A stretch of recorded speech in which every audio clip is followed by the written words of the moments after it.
Welcome to True Cheating Infidelity Stories. Before diving into today's gripping tale, please take a moment to like this video and subscribe to our channel. Your support helps us bring you more compelling and eye-opening stories every week. Now, let's get into the story. My name is Valerie Lorne, and what I'm about to share isn't something I'm proud of. It's a story of choices, ones I made that changed my life forever. I've lived in Oakfield, Illinois for over a decade. It's a small, quiet suburb where everyone knows everyone's business, or so they think. My husband, Daniel, and I moved here after we got married. We had big dreams like most couples do. We wanted a cozy house, 2 kids, and the kind of life that seemed to belong in those picture-perfect family magazines. But dreams don't always unfold the way you plan. Daniel and I had 2 wonderful children, Sophie and Ethan. They're the kind of kids every parent dreams of: bright, curious, and full of life. I threw myself into being the best mom I could be. Baking cookies for school fundraisers, volunteering for field trips, keeping up with endless soccer practices. That was my world. Daniel, on the other hand, worked long hours at his accounting firm. He was good at what he did, but the price was distance. Not just physical, but emotional.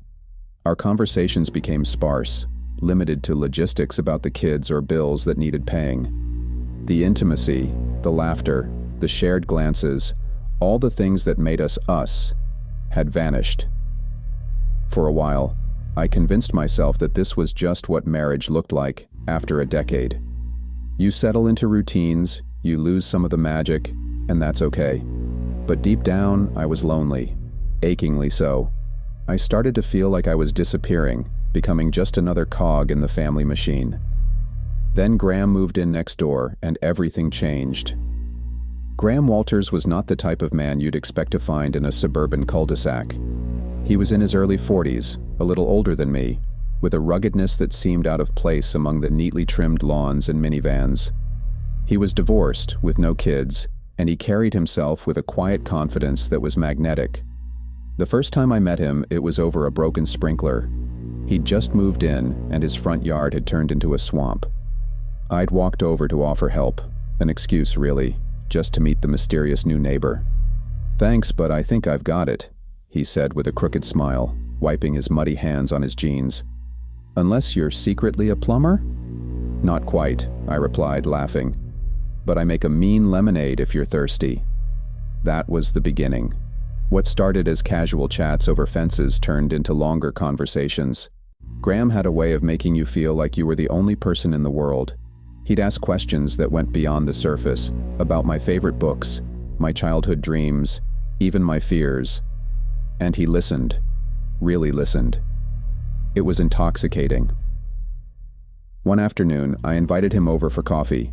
The kids were at school and Daniel was, as always, at work. I told myself it was just a neighborly gesture, nothing more. But when he walked into my kitchen, filling the room with his easy charm, I felt a flutter in my chest I hadn't felt in years. "Nice place," he said, looking around. "Feels like a home." "Thanks," I replied, setting 2 mugs on the counter. "It's cozy." We talked for hours that day. About his divorce, about the places he'd traveled to, about the dreams he still held on to. He told me he'd always wanted to learn how to sail but never got around to it. I told him I'd always wanted to paint again but couldn't find the time. He offered to teach me how to sail if I promised to pick up a brush. It felt like a promise, a shared secret between us. The first time he touched me, it was almost accidental.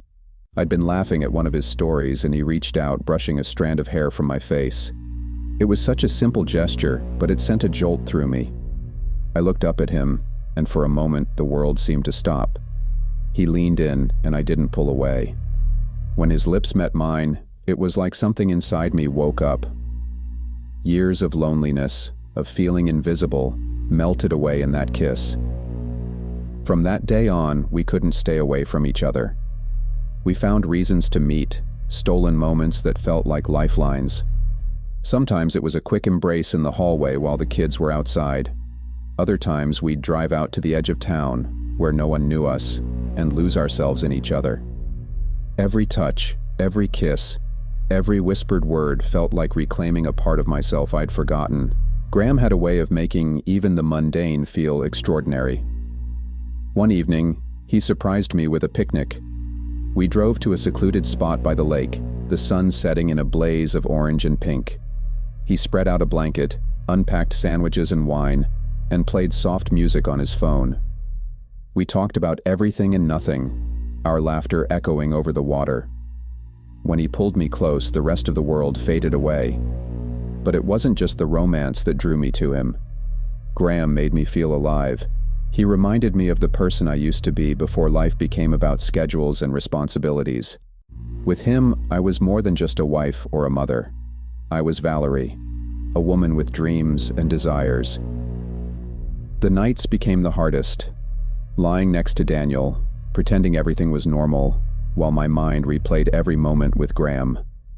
The guilt was there, gnawing at the edges, but it couldn't compete with the rush of being with him. I told myself it was harmless, that no one would get hurt.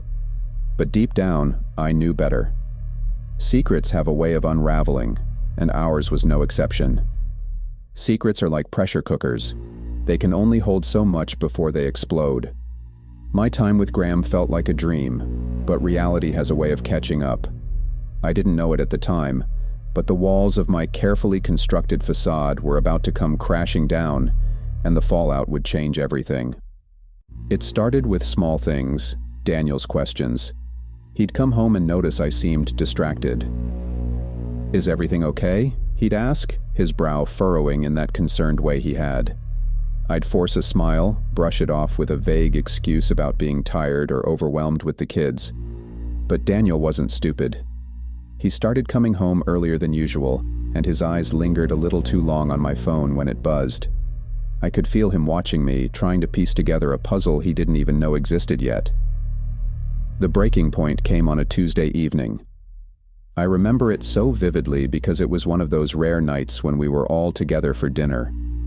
The kids were chattering about their day, their voices a comforting backdrop, and Daniel was unusually quiet. Halfway through the meal, he set down his fork and looked straight at me. "Valerie," he said, his voice low but steady. "Who's Graham?" The room went silent. My heart stopped, and for a moment I felt like I couldn't breathe. Sophie and Ethan, sensing the tension, looked between us with wide eyes. I tried to play it off, reaching for my glass of water to buy myself a second to think. "He's our neighbor," I said, forcing a casual tone. "Why?" Daniel didn't blink. "I saw his name on your phone, multiple times, and not just calls, messages." Panic surged through me. I'd been so careful, or at least I thought I had. But in my rush to delete messages and hide calls, I must have slipped up. My mind raced for an explanation, but Daniel wasn't done. "Don't lie to me, Valerie," he said, his voice rising slightly. "I know something's going on. The late afternoons, the excuses, the way you've been acting. You think I haven't noticed?" "Can we not do this in front of the kids?" I whispered, glancing at Sophie and Ethan, who were now staring at us, frozen. "Fine," he snapped, pushing his chair back. "Let's talk." He stormed into the living room and I followed, my hands trembling. The moment we were out of earshot, he turned to me, his face a mixture of hurt and anger. "How long?" he demanded. "How long what?" I said, trying to stall. "Don't play dumb, Valerie. How long have you been seeing him?" The words hung in the air, heavy and suffocating. I knew there was no point in lying. He'd already figured out enough to confront me, and denying it would only make things worse. But admitting it, that felt like stepping off a cliff. "A few months," I said finally, my voice barely above a whisper. Daniel's face contorted, and for a moment I thought he might cry. But then his expression hardened. "You've been cheating on me," he said, his tone flat. "In our home, while I've been working my ass off for this family." "It's not that simple," I said, tears streaming down my face. "Daniel, I didn't mean for it to happen." "But it did," he said, cutting me off. "And now what?" "What do you expect me to do? Pretend like this never happened?" I don't know, I said, my voice breaking. I don't know what I want. He let out a bitter laugh. Well, I do. I want a divorce. The word hit me like a punch to the gut. Divorce. The end of everything we'd built together, flawed as it was. I tried to protest, to beg him to reconsider, but he was resolute. The man who had once been my partner, my best friend, looked at me like I was a stranger. The days that followed were a blur of tension and whispered arguments. Daniel moved into the guest room, and the kids, God, the kids, they knew something was wrong but didn't understand what. I'd catch Sophie looking at me with worried eyes, and Ethan, he just shut down. The guilt was unbearable. Then came the legal proceedings. Daniel wasted no time filing for divorce, and the reality of what I'd done began to sink in. The custody battle was the hardest part. Daniel was determined to get full custody of Sophie and Ethan, and I couldn't blame him. He painted me as an unfit mother, a liar who had jeopardized our family for a fling. And in some ways, he wasn't wrong. Graham tried to be supportive, but our relationship began to strain under the weight of everything. The excitement, the passion, it all started to feel tainted. We'd meet in secret, but it wasn't the same. The guilt and shame hung over us like a dark cloud. One night, as we sat in his car on the outskirts of town, I broke down. I don't know what I'm doing, I admitted. I've ruined everything. You haven't ruined everything, he said, taking my hand. You still have me. But did I want him? Or was he just a distraction from the emptiness I'd felt in my marriage? The questions swirled in my mind, and for the first time I wasn't sure of the answers. When the custody ruling came, it was like a final blow. The judge awarded full custody to Daniel, citing the stability of the children's environment as the primary reason. I was granted visitation rights, but it wasn't the same. Seeing Sophie and Ethan only on weekends felt like a punishment I'd never escape. By the end of it all, I felt like a shell of the person I'd once been. Graham and I drifted apart, the weight of everything proving too much to bear. And Daniel. He moved on, building a new life with the kids while I tried to pick up the pieces of mine. Life after the divorce felt like stepping into a storm that never ended. The weight of my choices bore down on me, and I realized how deeply they had unraveled the fabric of my life. The house, once filled with laughter and chaos, was now eerily quiet. Daniel had moved out with Sophie and Ethan, leaving me alone in the emptiness of our shared memories. Every room seemed to echo with reminders of what I had lost. I tried to fill the silence with distractions. I went back to work, throwing myself into long hours at the office. The monotony of paperwork and meetings was a welcome reprieve from the turmoil inside me. But no matter how hard I tried to move on, the guilt lingered like a shadow, always there to remind me of the lives I'd shattered. My children's, Daniel's, even my own. Seeing Sophie and Ethan during my scheduled visitations was both a joy and a heartbreak. They were polite, but distant, as if they didn't quite know how to act around me anymore. Sophie, once my little chatterbox, would answer my questions with one-word replies. Ethan barely looked at me. I could see the pain in their eyes, the confusion, the betrayal. They didn't understand why their family had fallen apart, and I couldn't bring myself to tell them the truth. How could I explain that their mother had been the architect of their heartbreak? As for Graham, our relationship quickly unraveled under the pressure. What had once felt thrilling and new now seemed tainted by the fallout. He tried to be there for me, but it was clear we were both struggling. The excitement that had drawn us together was gone, replaced by guilt and regret. One night, over a strained dinner in his small apartment, I finally said what we both knew to be true. "This isn't working," I said, my voice trembling. "I don't think it ever could." He nodded, his eyes downcast. "I know," he said quietly. I'm sorry, Valerie, for everything." And just like that, it was over. Graham moved out of the neighborhood a few weeks later, leaving behind nothing but memories I wished I could erase. The loneliness was suffocating. Friends who had once been a constant presence in my life seemed to disappear. Some were loyal to Daniel, Others simply didn't know how to navigate the awkwardness of my situation. I couldn't blame them. I had become a cautionary tale, a whispered warning at dinner parties about what happens when you let temptation ruin everything. Therapy became my lifeline. At first, I resisted. I didn't want to face the raw truth of my actions, to dig into the why behind my choices. But as the weeks turned into months, I began to unravel the threads of my own story.